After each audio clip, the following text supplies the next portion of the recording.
BraveMaker show is hosted by Tony GAPASTIONE. Thanks for tuning in. It's showtime. Hello. It is showtime. Welcome to episode 220. My name is Tony GAPASTIONE. I'm a Caucasian dude with brown hair and yellow glasses in my BraveMaker studio with the big faux green step and repeat behind me in pink font, cursive-ish. This says BraveMaker, and my pronouns are he, him, his. This is episode 220, and it's my last show of 2023, and I'm a little self-conscious today because my normal podcast microphone, which is over here, happened to die just a little while ago, so I was scrambling. Thankfully, I just bought this as a mobile thing that I'm going to be taking to Sundance, which is the focus of episode 220, the Sundance Film Festival. It's just me. It's a solo show today. And anybody else who wants to chime in the comments, always say hi. I saw Justin, one of our BraveMaker actors from the Academy in there. So hi, Justin. Anybody else, feel free to pop in there and ask questions or make comments. But I'm just hoping, because nobody else could listen to me and tell me. Amy, our producer, is on the other side in Austin. So thank you for Amy for producing today. But I didn't have a guest who was going to share the screen and be able to tell me, does my microphone sound too hot? And there's all these buttons, and I just did my best to try to figure it out. So that said, let's jump in to episode 220. Now, if you've been following BraveMaker for some time, you probably have heard that we are going to Sundance. Not with a movie, unfortunately. We were rejected, and I have been rejected multiple times. And don't shed any tears for me. You probably weren't anyway. I have in the past. This year, it kind of comes with the territory. We submitted 4 short films. 4 short films. None of them got in, which it happens. It happens. Thank you, Justin, for saying it sounds fine.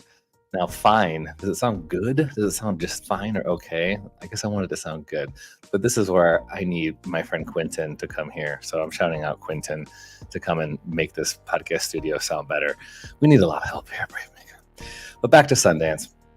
We did not get in, and that's fine. But I have been going since 2013 to the festival. And it is truly my fun, my mecca, my vacation, my retreat, and all of the things that I could fill in the blank to communicate that it has been a super inspirational and motivational place in my life. If you are watching the YouTube or the Twitter or Facebook video, you will be seeing on the screen some images from the video that I made last year that has a bunch of pictures from the past. Now, I have been going since 2013, as I said, and that was the very first time that I went to Sundance in 2013, where I really, it sounds very, very cliche and kind of glamorized, but my life was really changed. As an actor only at the time, I went because I wanted to get inspired. I had always heard about Sundance. It always seemed like it was something that I wanted to do. And finally, I kind of took the leap of faith and spent quite a lot of money. It is not a cheap experience. But going up to the mountains in Park City, Utah, watching these amazing movies gave me the impetus to start my film career. I wrote a short film called 1440 and Counting, and the rest is history. I realized I could do it. I could be a filmmaker. And then I also started BraveMaker as a result of my inspiration of Sundance. So today's podcast is going to be talking about some survival tips for Sundance attendees. So if you're going to Sundance in 2024, 25, 26, 27, this will be something I will share to all of our group people who join us, and anybody. I hope people find this and learn about Sundance and how to make it amazing. So the first thing you need to do is read the blog that I wrote, and it is available on bravemaker.com/news. Also make sure that it's in the chat. So if anybody's watching this live or on the replay, you can check it out. And I started the blog by saying, you first need to read another blog I wrote about why you should even go to film festivals. So film festivals in general, I think, are an incredibly inspiring place to go. And one of the things that I talk about in the blog, which if you are watching, I will also pull up on the screen, is the film festival experience is something for, I think, actors and filmmakers, anybody who is in the industry. You need to go to film festivals, especially if and when you don't get into them. So I talk about in the blog that I originally wrote that you should go because, one, you might make friends, two, you might find a potential collaborator, and three, you'll get inspired, which were all things that have happened to me over the course of my life as a film festival attendee, as well as somebody who went to Sundance in general. So that's something that I highly recommend that people do. Sorry, I'm like really winded right now. I think because I was running around. Man, y'all, this year, just I get to the end of 2023, I'm just tired. It is a sludge through the end as a nonprofit is constantly trying to raise funds and make sure we don't die and stay alive. I have been working, so much overtime, plus my other jobs, right? So when, a microphone dies and I'm the only person, it's like a one-person show sometimes. Whew. All right, so I'm going to keep going, but go to film festivals, even if you don't get in them. Now, BraveMaker, we have 150-ish submissions every year, and we can only really program about 60-ish a year. We program 60. So that means, 2/3 of the people who submit don't get in. At Sundance, there are 10,000 people. 10,000 people who submit their films, and only 100 of them are programmed. Those odds are not great. So if you are someone who kind of says, well, I am not going to ever go to a film festival until I get a film in, you could be waiting a long time to go to a film festival, and you really could be missing out on a ton of cool opportunities like I was just stating. So please swallow your pride, go to a film festival, and go to the Sundance Film Festival after you save a lot of money. So now I'm also dealing with the runny nose. Lovely. I'm going to walk through 11 survival tips. So I already told you 3 reasons why I think you should go to a film festival. Just any. Go to one. They're all over the country. There's one probably within an hour or two of where you live. In the Bay Area, we're in Redwood City, California, every July. And this next year, July 11th through the 14th of 2024. So mark your calendar. But go to a film festival to find friends, maybe future collaborators, and just flat out to be inspired. Now, why you should go to Sundance and some survival tips to your experience in Sundance. We're going to start with this. Number one, get this in mind. Number one, you're just going to watch inspiring, challenging, and mind-stretching films at Sundance. The amount of films right now that are in the conversation for Oscars and Golden Globes and all the awards started at Sundance. Sundance tends to be a picker. They have good pickers of cinematic success. And that's my number one thing is I'll also be ready to see films that you might never see again. Some of the films are extremely experimental, risque, edgy, very, boundary pushing. And that's what makes art good and attractive at the Sundance experience. So consider when you go to Park City in the mountains. And by the way, I'll get to more about being careful with Park City versus Salt Lake City, because there are screenings in both of those cities in Utah, but they're about 45 minutes to an hour apart. So you want to make sure you know what you're doing. 2, you're going to see celebrities in Sundance. One of my favorite examples is I was at a cafe, Atticus Cafe, and I'll get more into that later. And I sat next to Thanos, otherwise known as Josh Brolin, and his wife at the cafe. Like just, this 2 feet apart. Didn't bother them, didn't ask for a selfie, although I think there are times when It's okay to do so. Just don't be weird.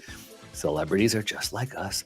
I urinated in the bathroom next to Jeffrey Tambor from Transparent. I waited in line in front. Was he in front? Or was I in front of him? I forget. Patrick Wilson, like the half brother of Aquaman, Jason Momoa, also in the Insidious franchise. And I got to talk to Effie Brown from Project Greenlight. We just kind of sat in front of each other, or I sat in front of her while she was at a screening, and it was so cool because I just recognized her. I acknowledged, like, oh, hi, you're Effie Brown. I know you from Project Greenlight. And I was able to then tell her who I was and say I was a filmmaker. And then because I had watched Project Greenlight all the seasons, I had to mention something specifically about her and her involvement or speaking and advocating or teaching Matt Damon about social inequity and the problematic things that happen on sets to people of color, to actors of color. And it was awesome. So I got to just kind of affirm her and thank her for that, role, because I recognized her. So you will see celebrities. Don't be weird. Sometimes they're up for a selfie. Sometimes they're not.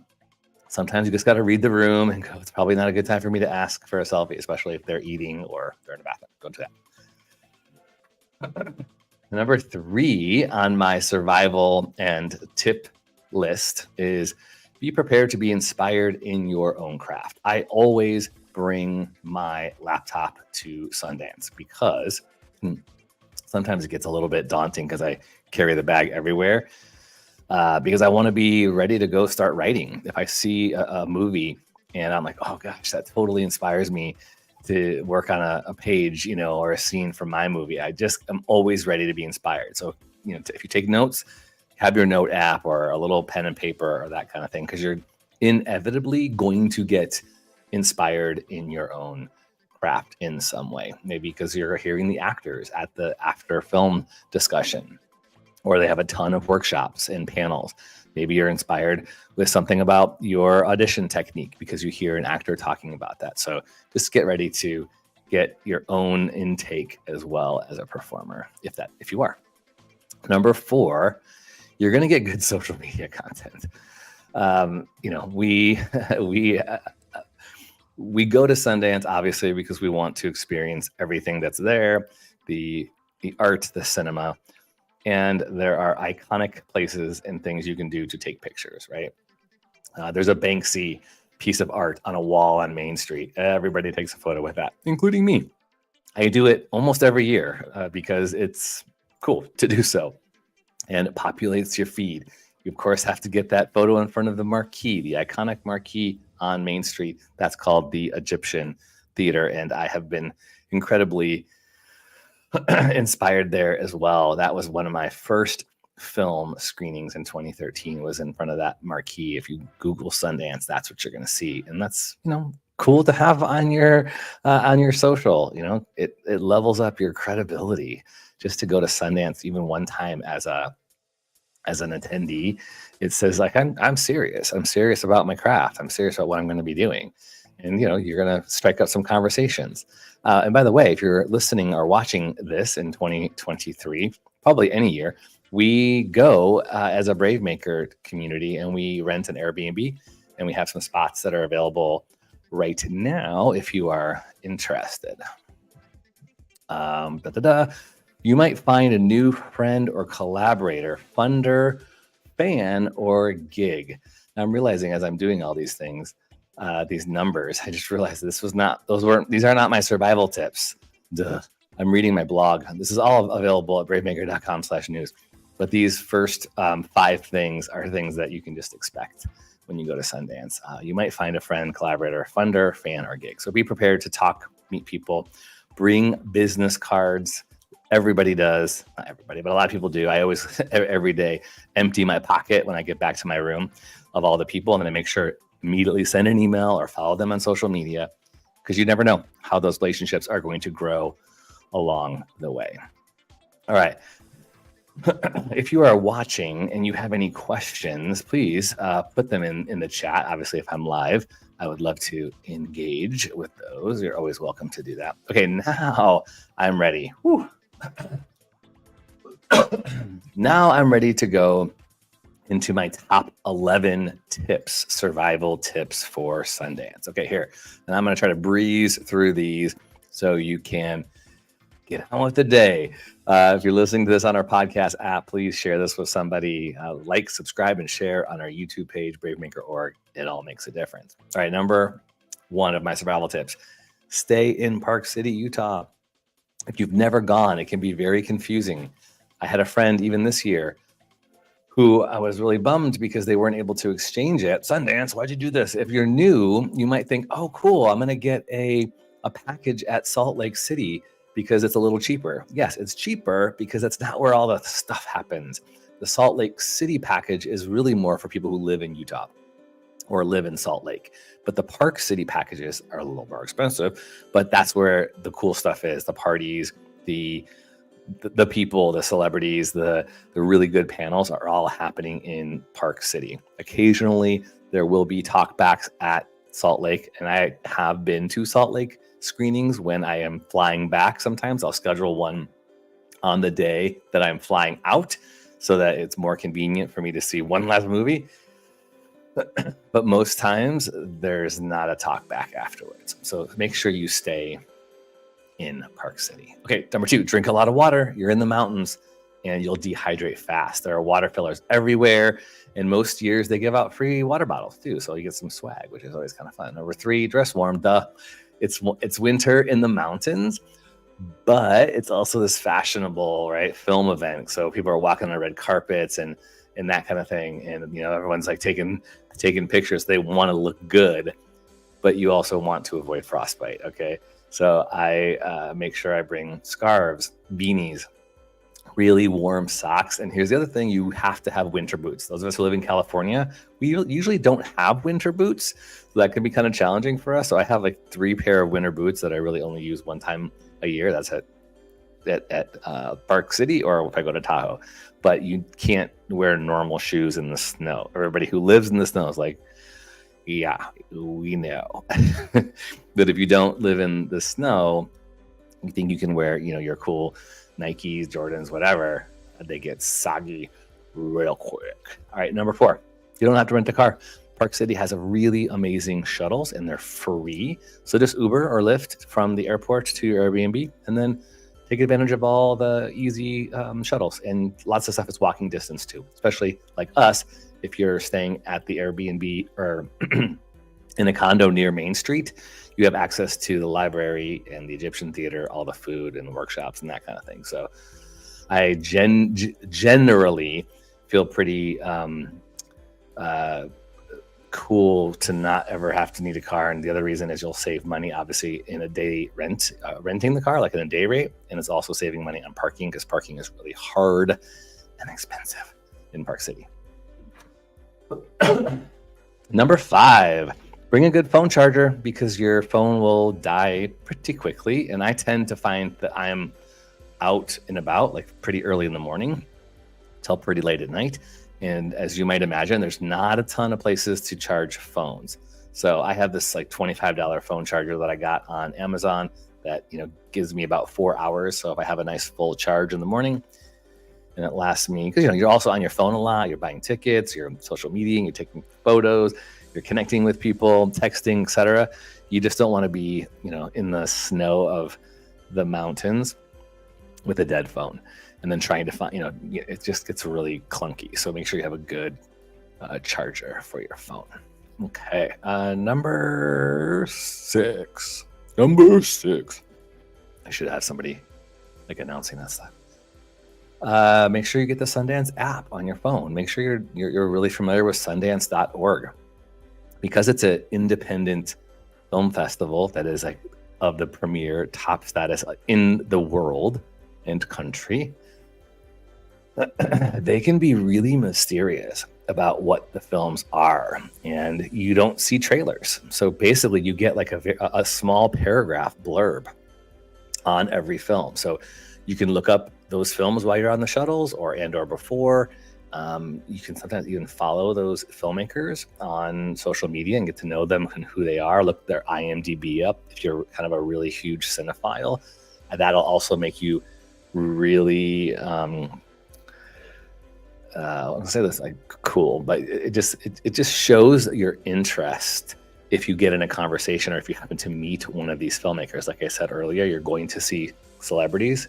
You'll also see people who aren't at celebrity status yet, but who are these indie filmmakers who are at the cafe or waiting in line to see a film just like you. So if you've done the research and you know what they look like, man, that makes you like instantly leveled up to potentially have a good connection with someone. So make sure you get the Sundance app on your phone and also learn about the wait list. You'll be happy you did mostly. The wait list is something that if you don't get a ticket from your package, which I always get the 10 ticket package in Park City, which currently is costing $850. Yes, I know it's expensive. So if you think about pricing real quick, I'm still on number 6 here of 11. But pricing is, okay, you got to get your flight to Park City. You have to get lodging in Park City. You have to buy tickets in Park City. You have to get food, and you might have to invest in some warm clothing. So those 5 elements can be pricey. I tell people I probably spend around $3,000-ish, sometimes $35,000, depending on where I stay. Sometimes I've stayed on a couch. Sometimes I've stayed in a room. Like last year, I had my own private room. This year, I'm sharing a room. I've done sofa couches because it's cheaper. So you just got to keep that in mind and do what you need to do. But the wait list is something that you can do and get on a sold out film like 2 hours ahead of time, and then they let the first 1 to 50 people in or something like that. So or people don't show up, you can get into an empty seat like that. So check the wait list out on the Sundance app. Okay, number 7, be safe. Yes, of course. People are rolling their eyes. What do you mean be safe? Slippery ice? What? Well, Sundance and other film festivals are a place where predators have been known, aka Harvey Weinstein and others, to take advantage of people who are vulnerable. So if you are somebody who parties, if you are someone who finds yourself in situations that could be compromising, just be aware of that. These very public and iconic places can obviously, have a dark underbelly to them. Don't like to have to talk about that, but it's a reality. So take care of yourself and others. If you see something, say something, help people out. Which is number 8. Survival tip is just talk to people. Introduce yourself around, ask questions. When you're at a movie or a cafe, which by the way, my 2 favorite cafes, Java Cow and Atticus, they're both on Main Street. That's where all the cool kids hang out. So check that place out. Both those places, Java Cow is in the middle of Main Street and Atticus is at the bottom of Main Street, very close to where I am staying in our Airbnb this year. When you meet people, talk about what movies you liked. Be careful about talking about movies you didn't like, because you may just be talking to someone who worked on that movie. Doesn't mean you can't, be honest. Sometimes some movies aren't for you. Last year, I walked out of a movie because I was falling asleep. I fell asleep twice. I thought it was a documentary. It was not. It was just a slow burn and just wasn't for me, and that's okay. And then later on in my Airbnb, I was sitting with a friend of mine, and we were like, all right, let's talk about movies. What was your favorite? He tells me his favorite was that movie I walked out on, and we got in a huge discussion. It was great. Again, art is subjective. Everyone's going to have a different thing. But when you go to Sundance, remember, we're there to have fun, to enjoy. Everyone's got a story. Many people are makers themselves. Some might be your next funder, producer, actor, or fan. Like I said. Okay, number 9, survival tip is you will get a lot of free stuff if you are open to it. Notice when you walk around Sundance, there are a lot of brick and mortars. So you can just walk in, meaning like storefronts that are taken over for different, like Acura is there. There's all these different sponsors who are giving away things. So you might get fanny packs, but a lot of branded things that you can walk away with. So the tip on this one, number 9, is leave a little extra room in your bag because you're going to bring stuff back. If it's not free stuff, maybe it's going to be the t-shirts and sweatshirts that they sell in the Sundance store. So check that out, make room. Number 10, pace yourself. Pace yourself. FOMO is super real at Sundance. I feel it all the time when I'm there. I feel like I need to go to everything. I want to go to every party, every workshop, and I definitely try to. But there are days when, after I've seen 4 movies in one day, yes, I do see that many movies in one day, when I really try to schedule like one movie. Or maybe there was one day where I didn't see any movies. I just had like workshops scheduled. That was when I think I stayed a little bit longer. The festival is like 10 or 11 days. I think I've stayed 8 days at the longest. It's a long time.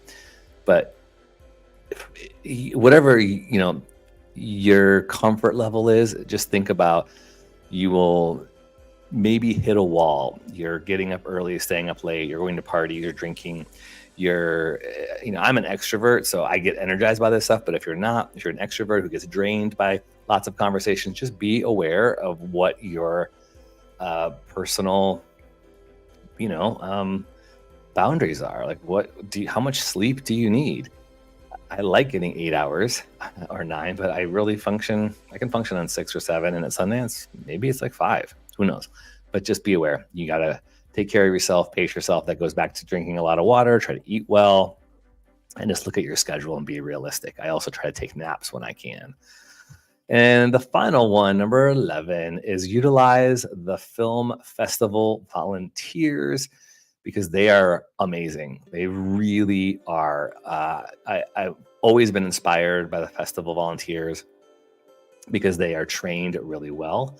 They obviously get there on their own and they're giving their time. They're not getting paid, but they love it. They love what they do. They probably also are like amped up on adrenaline too. They've probably seen a bunch of celebrities, and the perks are sometimes they do get to see films for free. I've heard it can be challenging too, because you have to work a lot of shifts when you're a volunteer there. I've never volunteered at Sundance. I would have loved to have at some point, but I just never have.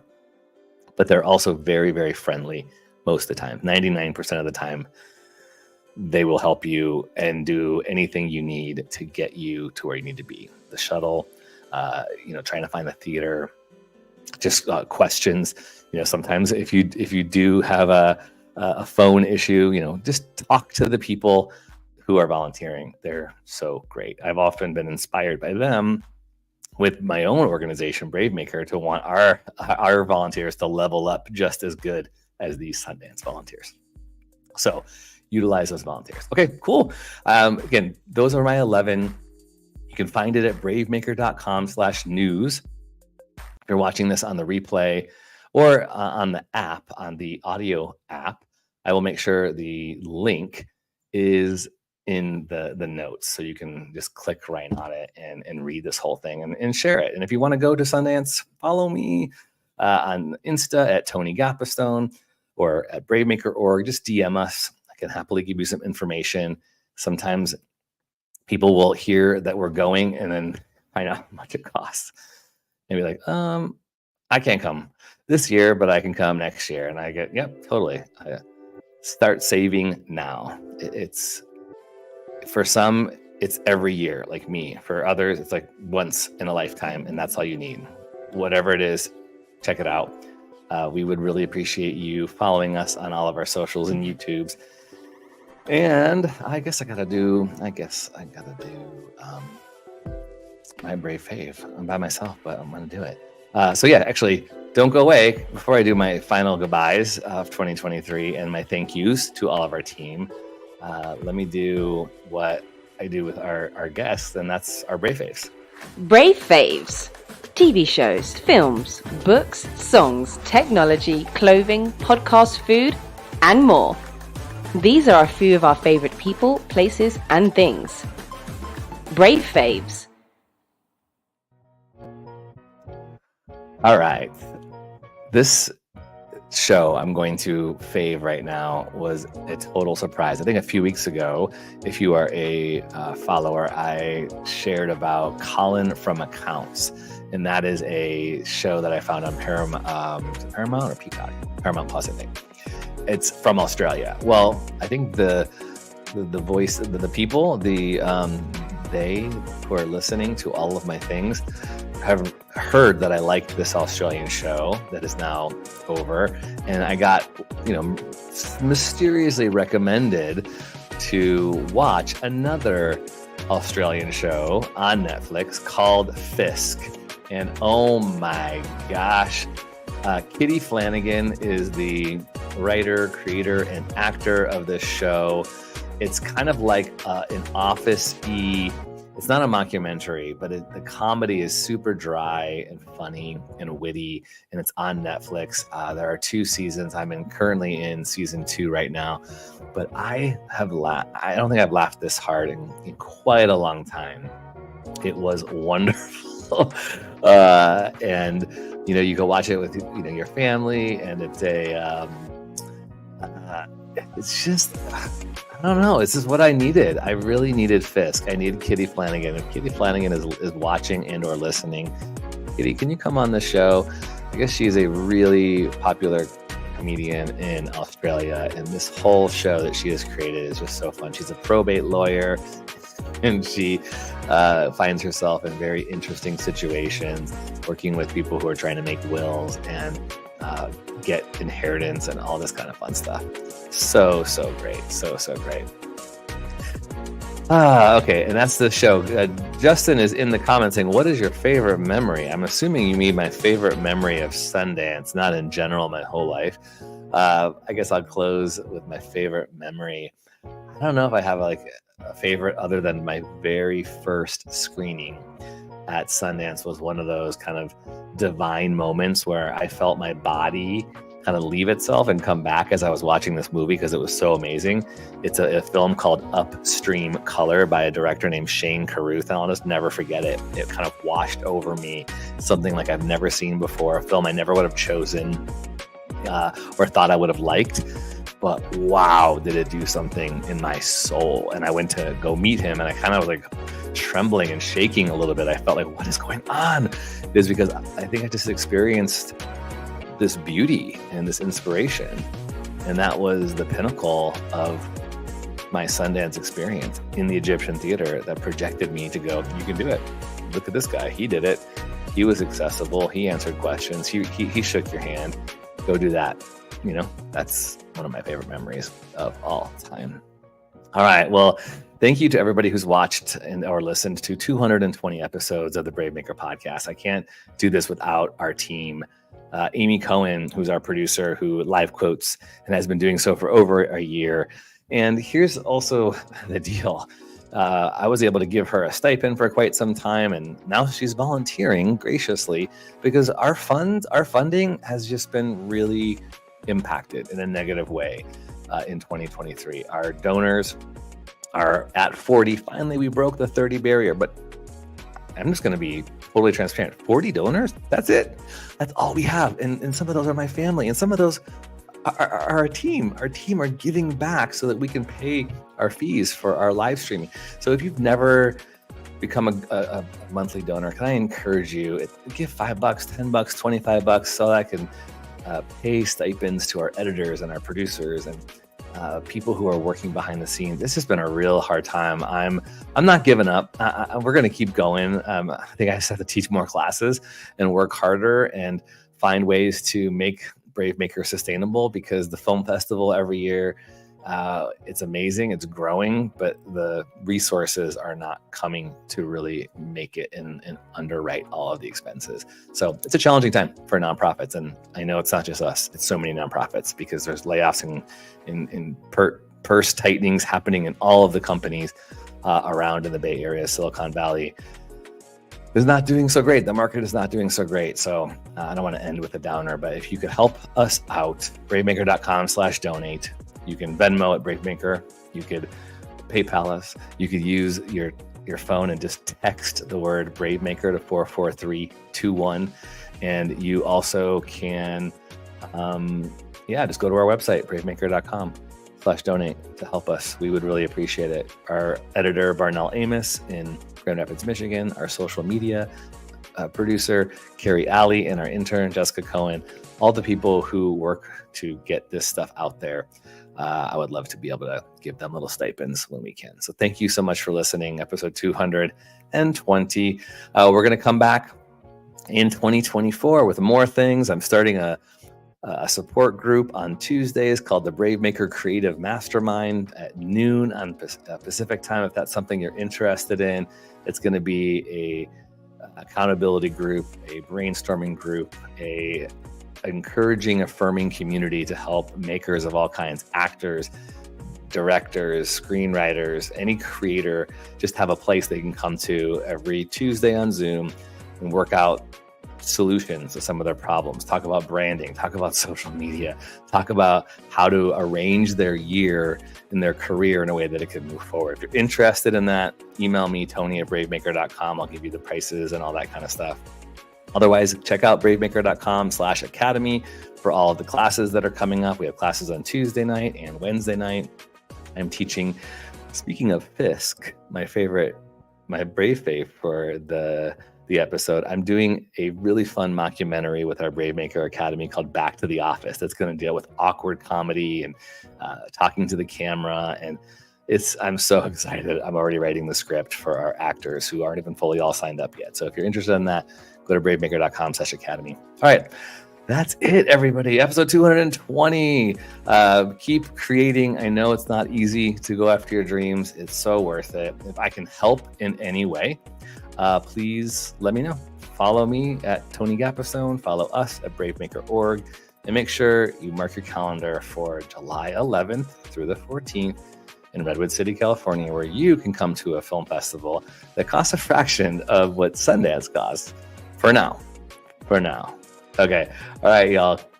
Good. Have a great holiday and Merry Christmas and end of 2023. And brave stories change the world. And you are the story. See you soon.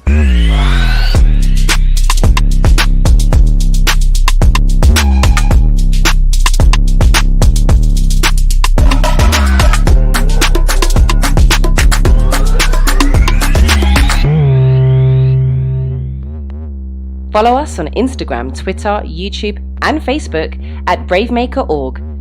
Like, subscribe, and share. To become a monthly donor, text the word BraveMaker to 44321 or go to bravemaker.com/donate. Thanks for tuning in.